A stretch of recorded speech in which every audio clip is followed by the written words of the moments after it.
Daily உங்களோட energy ஃபுல்லா drain ஆகுற மாதிரி ஃபீல் இருக்கா? லைக் பேட்டரி லோ மோட்ல இருக்கிற மாதிரி. Today how to protect your energy and keep your vibe super high. அதை பத்தி தான் நம்ம பார்க்க போறோம். இது ஜஸ்ட் செல்ஃப் கேர் டாக் மட்டும் இல்ல. It's about owning your peace. Why energy matters. Let's get real. நம்மளோட எனர்ஜி இன்ஃபினிட்டி கிடையாது ப்ரோ. டைம் மாதிரி, பைசா மாதிரி, இது ஒரு லிமிடெட் சோர்ஸ். நீங்க இதை எப்படி ஸ்பெண்ட் பண்றீங்க, யாருக்காக ஸ்பெண்ட் பண்றீங்க, யாரு கூட ஸ்பெண்ட் பண்றீங்க, இது டைரக்டா உங்களோட மென்டல் ஹெல்த், எமோஷனல்ஸ், கிளாரிட்டி எல்லாத்தையுமே அஃபெக்ட் பண்ணும். நம்ம எல்லாருக்கும் சில சமயம் சிலர் கூட இருக்கும்போது ஒரு சில சிச்சுவேஷன்ஸ்ல நம்ம லைஃபை மொத்தமா சக் அவுட் பண்ண மாதிரி ஒரு ஃபீல் வரும். அது உங்க எனர்ஜியோட அன்ஆத்தரைஸ்டு வித்ட்ராவல். பட் நீங்க அதை கண்ட்ரோல் பண்ண முடியும். அது எப்படிங்கிறத இப்ப சொல்றேன். ஃபர்ஸ்ட் விஷயம், பவுண்டரி செட் பண்றது. I know setting boundaries little weird, especially if you are adjust பண்ணிக்கோ டைப். நானும் அப்படிப்பட்ட டைப் தான். But boundaries equal to self respect. It's like இது ஓகே, திஸ் இஸ் நாட் ஓகேன்னு ஒரு லைன் செட் பண்றது. For example, late night work மெயிலுக்கு no way ப்ரோன்னு சொல்றது, ஒன் சைடு ஃப்ரெண்ட்ஷிப்ல இருந்து ஸ்டெப் பேக் பண்றது, கான்ஸ்டன்டா கிரிட்டிசைஸ் பண்ற ஆளுகிட்ட இருந்து கொஞ்சம் தள்ளியே இருக்கிறது,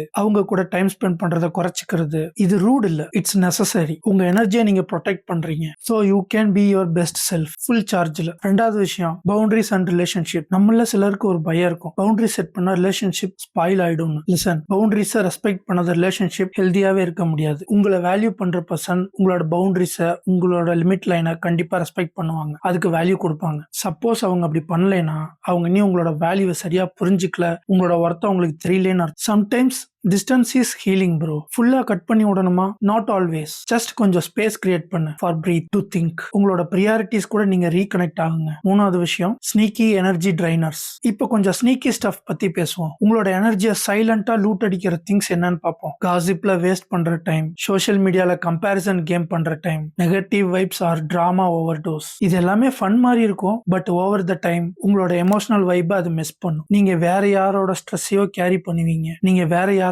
ப்ராப்ளமையும் ஃபிக்ஸ் பண்ணுவீங்க, அண்ட் உங்க பீஸ் போச்சு. சோ டிராமால செக் இன் பண்ற அர்ஜி உங்களுக்கு இருந்தா அதை பாஸ் பண்ணுங்க ப்ரோ. Don't engage. உங்க எனர்ஜியை சேவ் பண்ணுங்க. அடுத்த விஷயம், மேனேஜிங் யுவர் வைப். இப்போ உங்க எனர்ஜியை ப்ரொடெக்ட் பண்ணா என்ன ஆகும்? It's like super power unlock பண்ற மாதிரி. உங்க மைண்ட் கிளியர் ஆகும், decisions are easy peasy, emotionals எல்லாமே பேலன்ஸ்டா இருக்கும். ஸ்மால் திங்ஸுக்கு ஓவர் ரியாக்ட் பண்றத நீங்க பண்ண மாட்டீங்க, பிகாஸ் உங்க சிஸ்டம் இப்போ ஓவர்லோட் கிடையாது. ப்ரொடெக்டிங் எனர்ஜிங்கிறது குவைட்டா ஒரு சூப்பர் மூவ் எடுத்து வைக்கிற மாதிரி. இது மத்த யாருமே நோட்டீஸ் பண்ணலைனாலும் கண்டிப்பா உங்களுக்கு ஃபீல் ஆகும், அண்ட் அதுதான் மேட்டர். சோ ப்ரோ, உங்க எனர்ஜியை ப்ரொடெக்ட் பண்ணுங்க, உங்க பீஸை ஓன் பண்ணுங்க. இப்ப கமெண்ட்ல சொல்லுங்க, திஸ் வீக் என்ன பவுண்டரி செட் பண்ண போறீங்க? இந்த வீடியோ நல்லா இருந்தா லைக் பண்ணுங்க, ஷேர் பண்ணுங்க, கமெண்ட் பண்ணுங்க. மறக்காம சப்ஸ்கிரைப் பண்ணிட்டு அந்த பெல் ஐக்கான் அழுத்துங்க. உங்களை அடுத்து ஒரு நல்ல வீடியோல பாக்குறேன். This is uplift by PK. It's me Bharathi Kannan. Thank you.